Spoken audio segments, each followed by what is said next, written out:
The new home for Raw Mike Richards. Brought to you by Bell Lifestyle Products. Also Mike, can you hear me? on sauga960.ca. Yes, I can. From the Bell Lifestyle. How's it going?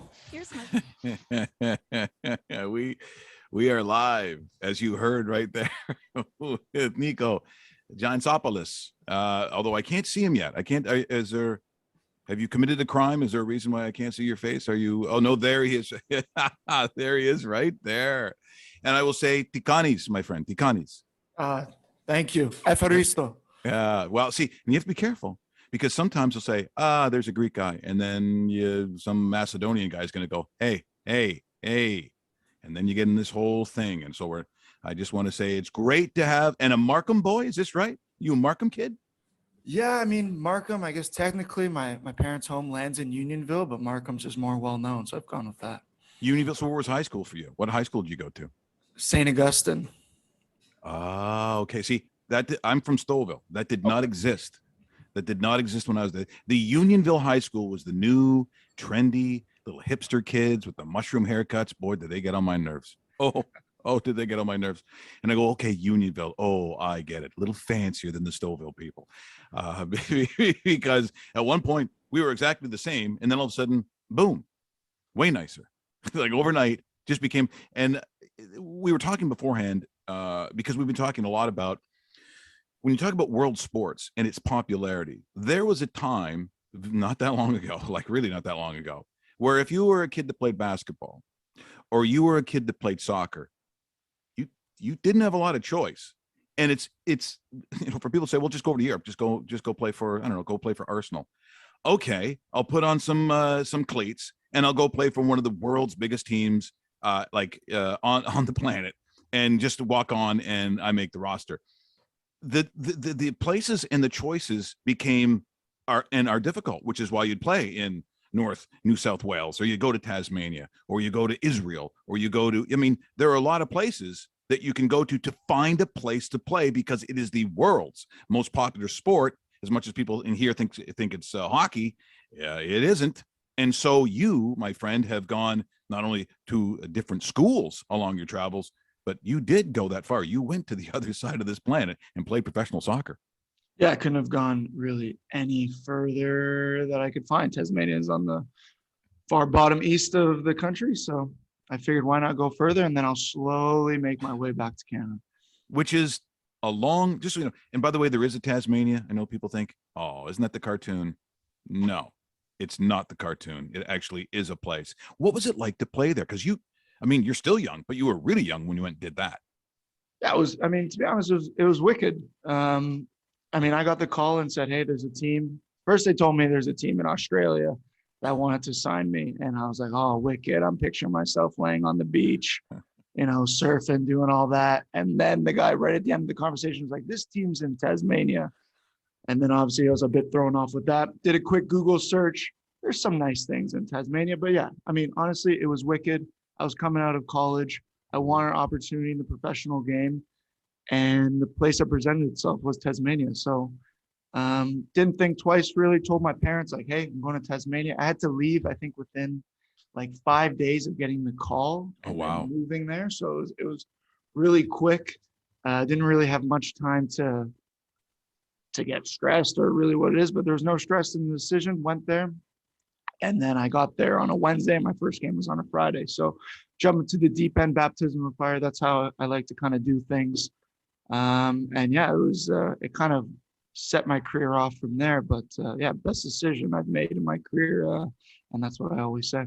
Well, it will do you well to have that kind of experience, not only the moving, and having to go somewhere, but when you play in different leagues around the planet, it just makes you a more well-rounded professional, because those that are playing in those leagues, they've come from other places too. It's not like you were the only import there. Leagues like that are going to get, well, where were the other players from that you played with? Yeah, we had guys from England. We actually had another Canadian, surprisingly enough. England was the big thing. They got a lot of UK players that would come over from there. So Canada, UK, and the States were kind of the three main markets that they were always dipping into. Because the way it's going right now, and this is how I see the CPL, is not really that dissimilar to when Major League Soccer happens and people look at TFC and go, okay, fine. Team in Toronto playing soccer, fine. And then they'd have these friendlies and Aston Villa would come over and play their second string and win like 7-0 or whatever it was. And people are like, oh, this is a joke. Look at the stadium. The stadium's garbage, and I'm like, in the infancy of a league, especially when it's the world's most popular sport, this is a blip. This is only the start, because there's going to become a time, and I said just before we went to a break, where a Niko Giantsopoulos is another one's going to come out of Stouffville or Woodbridge or Unionville, and Olympiacos is going to see that player and put him on the books. It's going to go the other way. You won't be getting necessarily the loan from Atletico Madrid. The kid from Unionville could be going the other way. And it's only a matter of time before that happens. Maybe it's happened already. I don't know. But that is what is going to happen with this league. Definitely. I mean, I don't think in as big of a club as Olympiacos has happened yet. But I mean, the way the national team's going, we're going to be in a World Cup. Again, Canada soccer is projecting through the roof right now. And I think finally teams in Europe, big clubs abroad are taking notice of the talent that we have here. And again, CPL is going to be a feeder pool for those clubs to get young, promising talent. And again, I think when you put players that are as hungry as Canadians are in those environments, they're going to thrive. Well, if you told me that one of our stars at any point on our national team was also playing for Bayern Munich, I'd say that you're dreaming. I would have said that's not going to happen. And it's here and it's now. And he's one of their top players. Yeah. Yeah. It's simply the growth of what we see. And look, it was cool news there not that long ago, I guess a couple of weeks really, where Woodbine announces its new facility, including a brand new stadium, will be York United's home. And for those that understand York region, where that is, you're just sort of on the cusp of, just below it will feel like you actually have home games as opposed to being at, York Line Stadium. As nice as it is, this is much closer. This will feel like, and it's yours. This will be yours. That's the biggest thing. It'll be ours. So we could have our own branding all over the stadium. It'll, we'll be training in the same facility. We're not going to be bouncing around, stuff like that. When you have your own stadium and you could call it yours and it's in the region that your team represents, it'll go a long way. And again, I think it'll connect to the fans so much more. I'm excited for it. Well, it's a big part of it. Like, I mean, when family can just carpool or do whatever they got to do, or even take transit, because Woodbine has made it so it's connected. It's connected now, whether it's a GO train, whether it's Metrolinx, whether it's TTC, you'll be able to get to those games, and it's not going to be that hard to get to, because the hardcore of a team, like the faithful, or I'd use the word firm, but that has another connotation of maybe fights in the parking lot, which I don't hate, by the way. I'm not hating that people need it. I'll put it this way: there's a couple teams already that I know I don't like. I don't like Ottawa. I don't like them. They're annoying. Every game seemed to be a draw for some reason. And I'm sorry. I just wanted, if I'm in the box, I'm like the heel in soccer. I might take out a foreign object and get a guy. I'm just saying, after a while, I started to hate Atletico Ottawa, or whatever they're calling themselves. It's just so annoying. But you want your fan base to start hating people. The Forge. You're telling me that all of a sudden you're rubbing shoulders with Hamilton and, you're starting to hate that orange. You're starting to not like the stadium. But building in that dislike, isn't that what sport really is, in your home faithful? 100%. I mean, I want to, this is if I have time for a quick story. You got lots of time. Perfect. So when I go to fans, or different away stadiums and all that, the fans are always so nice to me. And I play on an opposing team, right? And I'm like, it's nice, but it's like Canadians are just so nice. But I have to give credit, and I hate to give credit to other clubs, but Pacific, their fans, out of all the fans, are the only ones where I get a sense where they genuinely just don't like the opposing team. So much so where we're warming up for one game last season. There's a little girl there. The ball goes over the rails. I run over and get the ball, and she gives it to me. I go, oh, thank you so much. And I give out my fist for a little fist bump. And she goes, no. She refuses to fist bump me. And then her dad and two of his buddies there, and giving it to me. I was like, fair enough. Good. That's how I want our Canadian fans to be bred while they're young, where they learn to hate the opposing team. Anywhere else in the league, they'd have been Niko, love you, man. Thanks for the fist bump. And I don't want to be hated, but it creates that atmosphere more. That's it feels more real. And then I can imagine it's kind of like what it's like in Europe. There's no way the opposing team are chumming it up with the opposing fans. They're giving me stick. They're probably saying some things I can't say on radio, and that's what I kind of want in the CPL. Of course it is. I mean, you see on those big games when sometimes when you got to kick a corner in your opposing team and you see all the blokes, right, all the ones sitting there close. You think they go, oh, come on, Johnny, get in the box. No, they're not. You don't even want to know what they're saying because you can see because they are giving to that guy like there's no tomorrow. And it figures that the disdain comes from Vancouver. I'm not a Vancouver fan for anything, especially their hockey fans. They drive me nuts. I don't like them, but they make it known that they don't like you. It's kind of how it is. Like people understand when you play another sport. So, and I can only imagine what people call that last name. I mean, you must go to places they're not used to seeing all the syllables. Starting goal, Giantsopoulos. Boo. You want to be booed. The best part of being in sports is when they hate your guts. And as a keeper, you seem like your public enemy, especially in soccer, because you're just standing there and usually they have a crowd right behind you and they're giving you stick the whole game. So what's it like? See, for a lot of people, I would understand in hockey when there's a tandem because there's a number one, there's a number two goalie, and sometimes there's a relationship. You have a tandem and had a tandem last year that seemed to work really well. So what is that relationship like? Or like you're saying just in goalkeepers in general? Or but last year on the team, yeah. Yeah, I mean, the goalkeeper last year, me and Nathan Ingham, I mean, we go way back. We haven't been like competing against each other because we're 1 year old, but we're in the same like youth club.